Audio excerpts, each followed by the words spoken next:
తెలంగాణ గుండెకాయ హైదరాబాద్ పట్టణంలో అంతర్జాతీయ ఆదివాసీ దినోత్సవం పండుగ జోరుగా సాగిందట.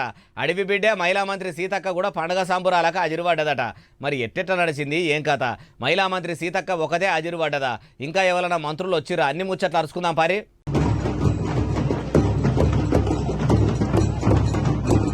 అగో మంత్రి సీతక్క ఇట్లా పండుగకు హాజరు పడంగానే ఆడున్న లీడర్లు ఆదివాసీలు అందరూ కూడా ఇట్లా ఎదురుకపోయిర్రు.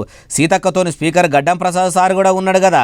ఇట్లా పండుగను సీతక్క శంకారావం పూరించి షాలి చేసింది. ఆడికెళ్ళి సీదా పోయి ఆదివాసీ పెబ్బ విగ్రహానికి పూలు జల్లి మనసులో యాది చేసుకున్నది. అటెనక సిక్కి మంత్రి గారు వచ్చిండ్రని అడవి బిడ్డలు మంచిగా డ్యాన్సులు చేసిర్రు. ఇట్లా తెలంగాణలో ఆదివాసీల పండుగను జోరుగానే జరుపుకున్నారు.